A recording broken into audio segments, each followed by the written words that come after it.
Alrighty, we are going to do some Chapter 7 review, and then you will move on to reading and taking notes on Chapter 8.1, which I will begin going over tomorrow. Don't forget that your Chapter 7 quiz is on Friday, April 2nd, so next Friday. Alright, so magnetism. Magnetism is the property and interactions of magnets. It is a basic force of nature, just like gravity and electricity, and it's the tendency of certain objects to pull or repel other objects. Okay. A magnet has it produces what's called a magnetic field. And a magnetic field is this region of space that's around a magnet, and it exerts a force on other magnets or magnetic objects that might come into contact with that field or into that field's area. And a magnetic field and the magnetic force, they're related. The stronger a magnetic field means that the more force that a magnet places on any objects that might be in that magnetic field. So stronger magnets have stronger magnetic fields, so they produce more magnetic force. This is kind of similar. A big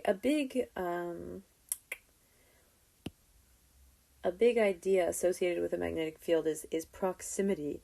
Proximity means closeness. So if we have a magnet with a magnetic field like this, as we get farther away from the magnet, we feel less force from the magnet, right? If I hold another magnet right here, right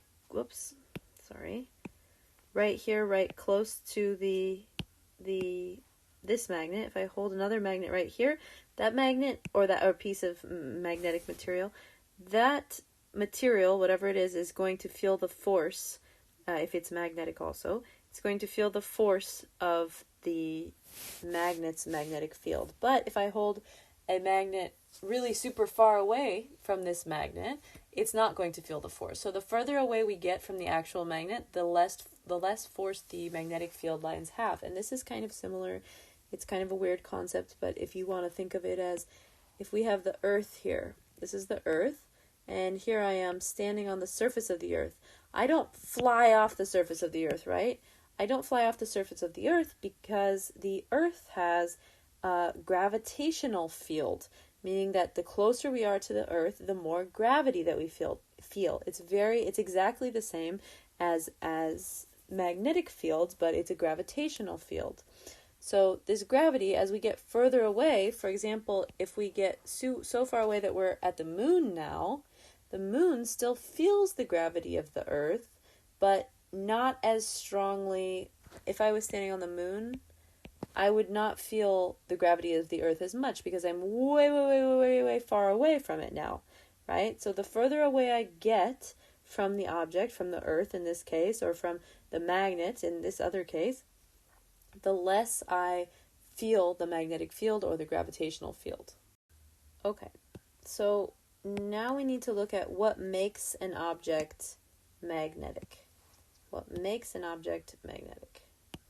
But also real quick, you'll notice that the direction that the magnetic field lines are going are toward the south, right? So from north to south. Just so you know, just forgot to point that out. Okay, so what makes an object magnetic? We're going to have to look at these concepts of magnetic poles. We need to understand what a magnetic pole is, or just a pole in general. It doesn't even have to be magnetic, but just a pole. We need to look at this concept of magnetic domains.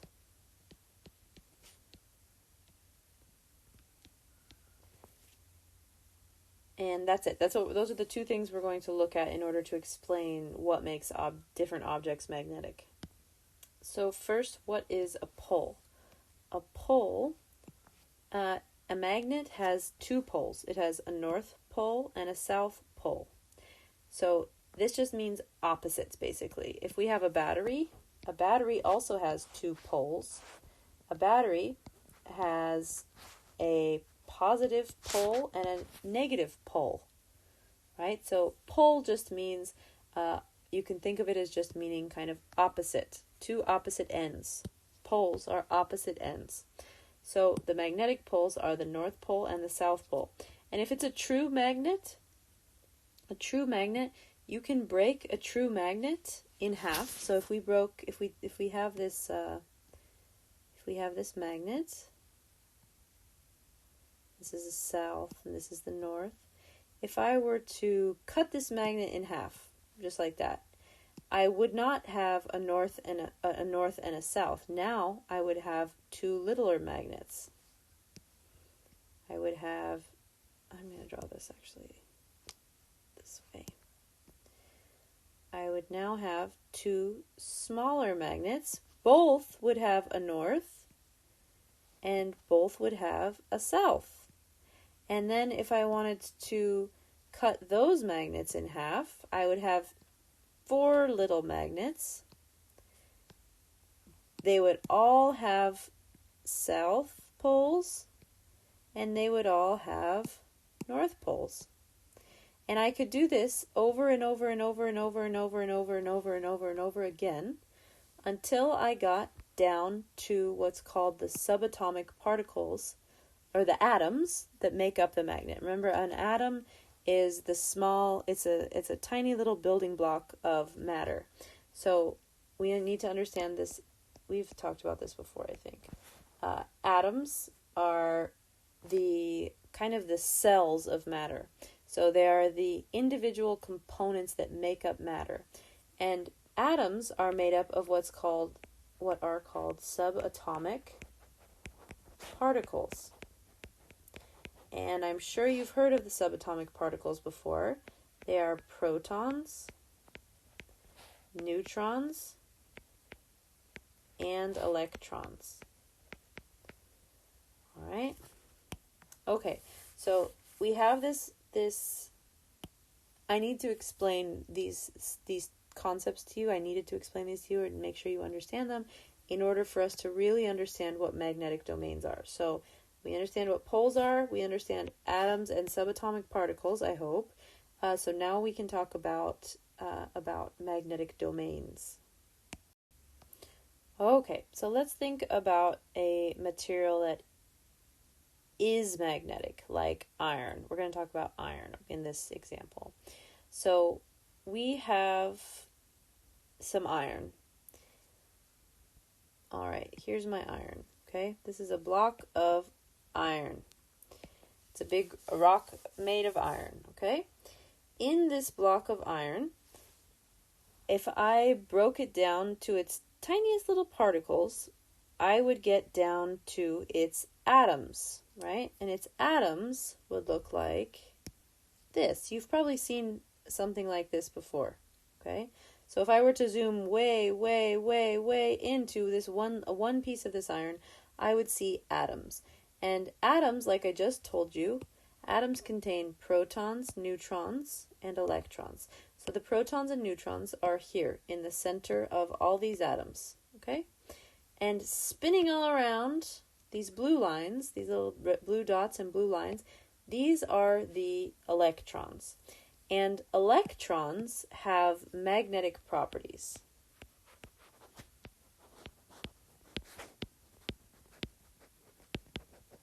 They are charged particles, and they're basically little magnets. All right? So they look something, if we were going to think about them as little magnets, they're spinning all around, and they look something like this. So each little electron is its own little magnet, and the blue arrow means they're literally spinning around in three-dimensional space around this ball of protons and neutrons in the center. So imagine this is like a basketball or a football, and the electron is spinning around the center, all around the outside of the soccer ball, spinning around this center, okay? So each one of these electrons is actually a little magnet. It has magnetic properties. Each electron has a north pole and a south pole. In non-magnetic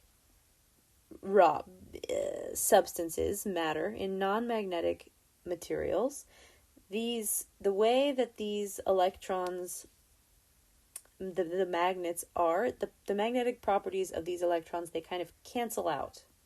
So what I mean by that is if we have all these electrons and they're all their own individual magnets, we have the north pole of this magnet facing that way, the north pole facing this way, this north pole facing that way, all pointing in different directions. So all of these different directions of the north poles cancel out, and that makes the overall atom not magnetic. Not magnetic. If all of the atoms are not magnetic like this, that means that the matter that these atoms are making up is also not magnetic. But in our situation with iron, what can happen is these electrons can kind of line up or spin in a way that makes all of their north poles and south poles face the same direction. So all the north poles are facing down, all the south poles are facing up, for example. It's not as easy as up and down, but so what that does is it makes the overall atom magnetic. It gives the overall atom it makes this atom into a magnetic domain, is the way you can think about it. So all of the atoms of a magnetic material, they're all individual magnetic domains, and they all end up facing the same direction, so that all of their north poles are pointing in the same direction, all their south poles are pointing in the same direction. So the magnetic domain is the individual atom, like in this case, or in this case, see here, we have all of these individual magnetic domains. This is one, this is one. Each atom is its own little magnetic domain. So in a magnetic material, all of these magnetic domains, they're all oriented in the same way. If they're all oriented in the same way, if all of the atoms are oriented in the same way, that means that our overall big piece of iron, all of the atoms inside are oriented like this, with north pole facing down. That means that all of the atoms inside this iron, all the north poles are facing down, so it gives kind of it makes the iron magnetic. It makes you could imagine it as the top half of the iron being south pole and the bottom half being the north pole. It's not necessarily exactly how it is, but it's an easier way of kind of thinking about it, okay? So these are all oriented in the same direction, making this larger piece of matter magnetic, all right? So that's what you need to know about magnetic domains. You need to be able to explain pretty much how I just explained that concept of how magnetic domains contribute to the overall magnetic properties of magnetic materials. And the main magnetic materials from your book that you need to know and that you should have read about are iron. Whoa, that is big. Okay. Iron, cobalt, and nickel. And that maybe seems random, but if we look at our periodic table here, we have iron. Oops, I don't want to write on that. Iron, cobalt, and nickel. They're all right by each other, and we're going to learn eventually that atoms that are or elements that are near each other on the periodic table share similar properties. So those are the three kind of the magnetic trifecta there. All right, so those three are the main magnetic materials, natural magnets that we are going to see and discuss, and that are discussed in your book and that you should know. All right, a permanent magnet is, that was something that some of you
Oops, didn't mean to be...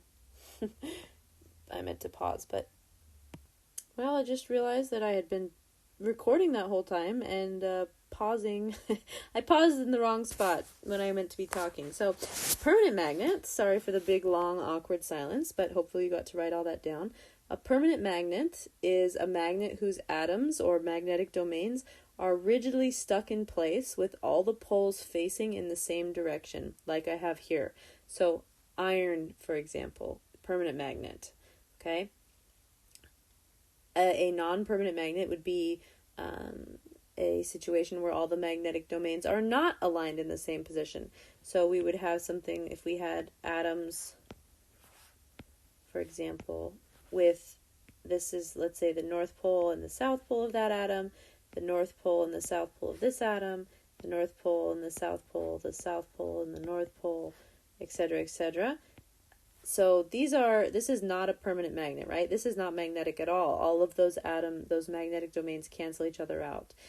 But they can still switch places. We could make this piece of matter into a magnet, but it wouldn't be a permanent magnet because atoms, these electrons are constantly spinning around. Like I said, they're constantly basically switching their poles. Their magnetic poles are not necessarily always in the same direction.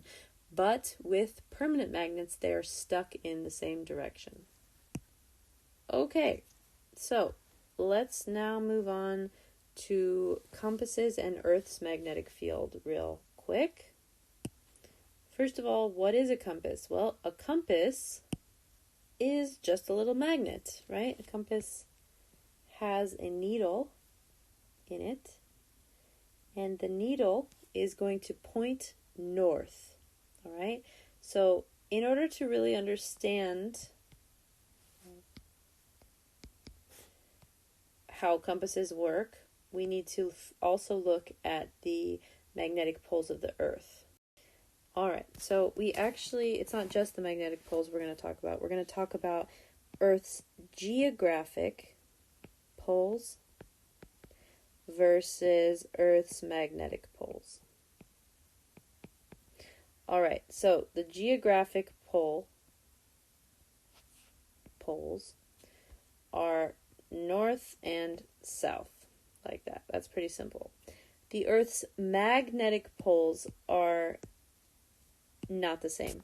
The Earth's magnetic poles are a little bit off-center, so they are not exactly perfect north as we imagine it, and they're not exactly perfect south as we imagine it.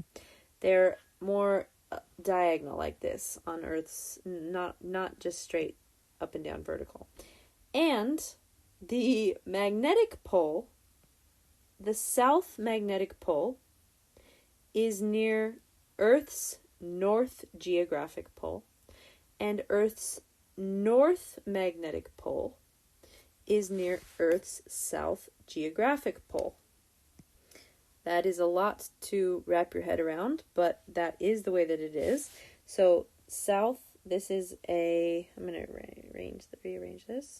All right, there we go. We have the geographic north and the geographic south, and we have the magnetic south up here by geographic north, and we have the magnetic north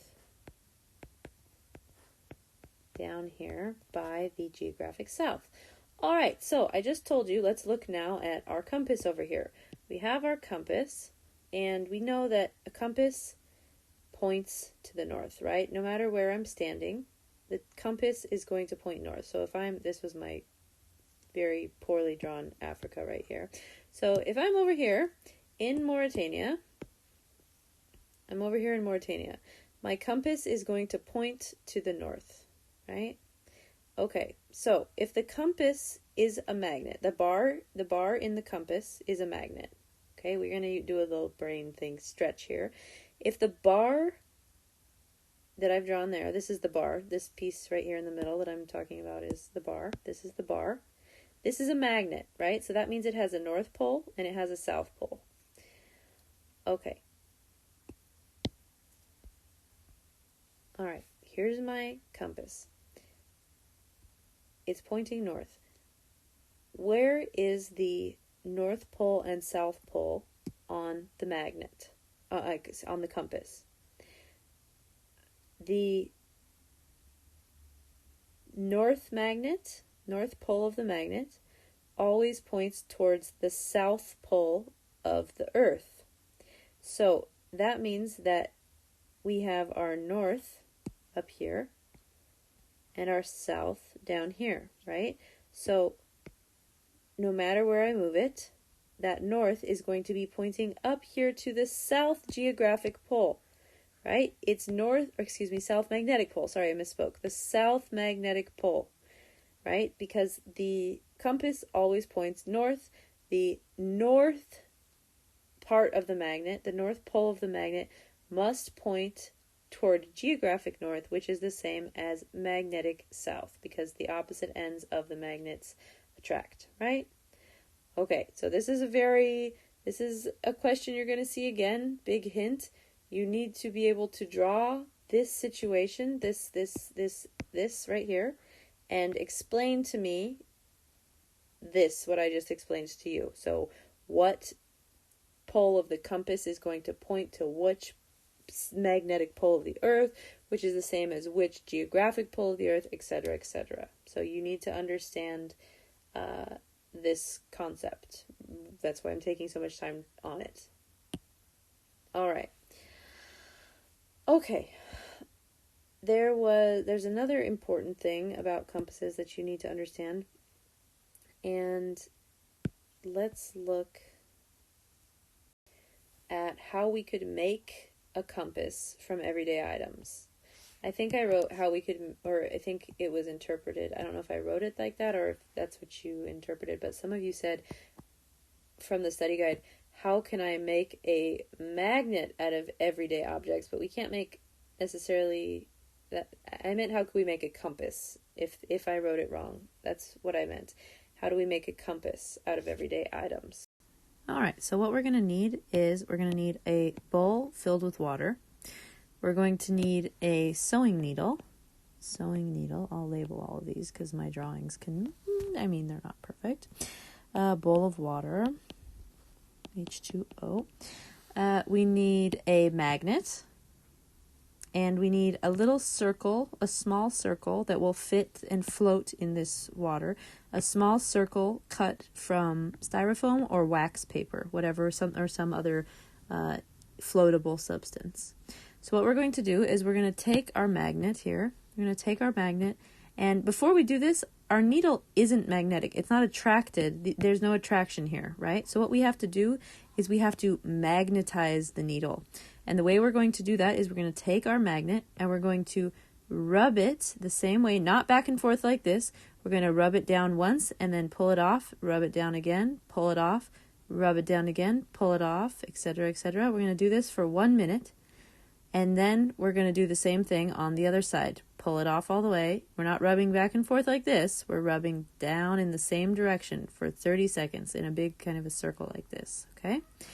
What that's going to do is it's going to align all of the atoms that make up the needle. It's going to align them so that all of the north poles of each atom are aligned with are all aligned, and then all of the south poles are all aligned, and they're all pointing in the same direction. So what we're going to do is we're going to give this needle a south pole, and we're going to give this needle a north pole.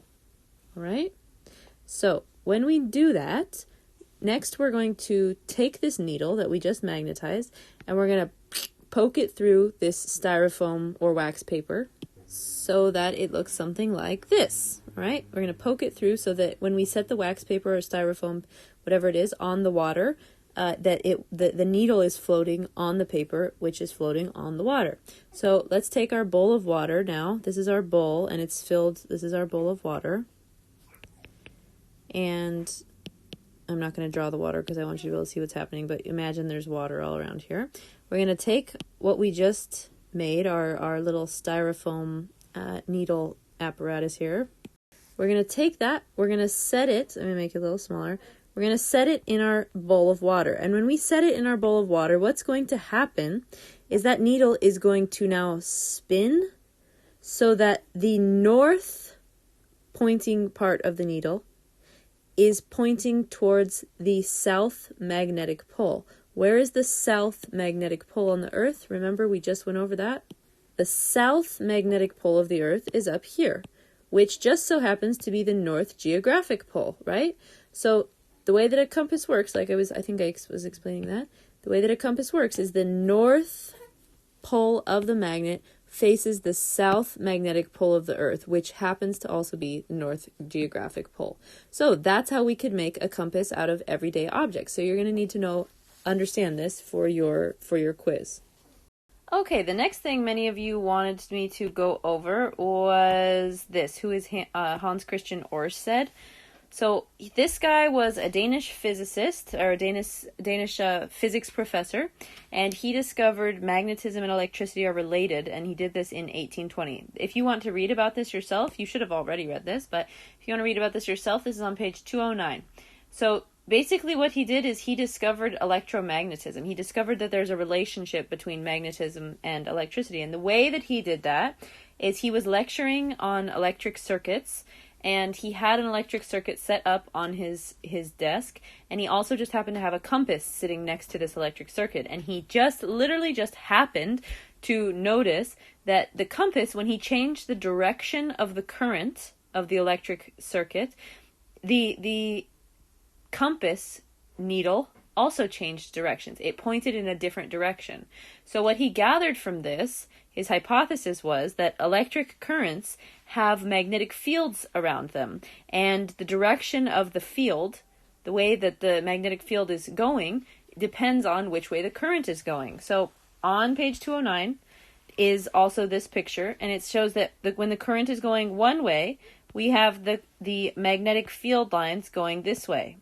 When the current is going the other way, the magnetic field lines go opposite, like counterclockwise and clockwise. So this would be clockwise around the current and counterclockwise around the current. So that means that it makes the north and south poles of a compass, for example, change directions. The compass would point in an opposite direction when the current changes directions. So that's literally all you need to know about him, but it is important that you know this about him, all this information. So if you want to read on page 209, I would strongly recommend doing that. All right, then we have electromagnetism, brief overview of that. Electromagnetism, remember, is the interaction between electric charges and magnets. So an electromagnet is a temporary magnet that's created when there's a current in a wire, basically. A wire coil. We're going to learn, if you don't know what the word coil means, I'm going to show you in a second. So it's a magnet. We make a magnet using electricity. So the way we do that is we need a battery, we need a wire, a copper wire usually, and we need a nail, something that's not magnetic, but so for example, if I hold this nail up to another piece of metal, let's say I hold it up to a piece of, nickel. There's no attraction between these, right? Because nickel is a magnetic material, but it's not attracted to things that aren't magnetic also, right? So there's no interaction between these two. There's no magnetism between the nail and the nickel. So what we're going to do is we're going to make a magnet. We're going to make this nail magnetic so that there is an attraction, and it is attracted to the nail. The way we're going to do that is we're going to take a battery, and we're going to take this copper wire, and we're going to connect it to the plus and the positive and the negative sides of the battery, and then we're going to coil it around the nail so it looks something like this. So when we do that, when we have a current carrying wire, remember an electric current is just a stream of electrons, so the current is going from the positive side through all of this wire and the nail to the negative side, right? So this is the way that the current is flowing. So when we do that, we have allowed this nail that was not magnetic, now it is magnetic, and if we hold it next to this piece of nickel, it's going to be attracted and it's going to stick. Before, when we held it next to it, there was nothing. It's not going to be attracted at all. There's no attraction between the nail and the nickel. But when we hook it up to this battery and with the copper coils, and we make it into a magnet, then it's attracted and it sticks to it. But as soon as you disconnect here, as soon as you disconnect this, it will no longer, it's not going to do anything. It's just going to sit there. It's not going to go up to it. It's not attracted to it anymore. It's just going to sit there. But if we reconnect, it will be attracted to it, and the nail will be attracted to the nickel, and it will stick together like this. Okay, so one of the questions on your study guide says, how can we make an electromagnet stronger? Well, we can increase the strength of an electromagnet by increasing the number of coils. All right, so we can increase the strength by increasing the number of coils. So what I mean by that is, here we have our original, right? And we've wrapped and coiled this copper wire around the nail. Well, if we make even more coils, we wrap even more, then we're going to have a stronger electromagnetic. So this would be a weak electromagnet. This would be a strong electromagnet, right? So the way we can increase the strength, again, is by increasing the number of coils in the wire. Okay, so this is where I'm going to stop, because this is the extent of things that you need to know for your quiz. If you understand everything that I've covered on here, you will get an A on the quiz. There's nothing that I haven't covered here that won't be on the quiz. I was not the one to teach you all of this, and I understand that a lot of people struggled with this based on your answers to the homework questions, based on talking to Mr. Blam, based on a lot of things. I understood that a lot of you had some problems. So this is mostly, this is everything that will be on the exam or the quiz. There's nothing else on here, on the quiz, that I didn't cover. Okay, so if you understand everything in this video, then you'll get an A on the quiz. Because again, there were some struggles. So, that being said, this is it. Don't forget that your quiz is on the 2nd of April, Friday, April 2nd. And that is it. Please let me know if you have any questions. Thank you.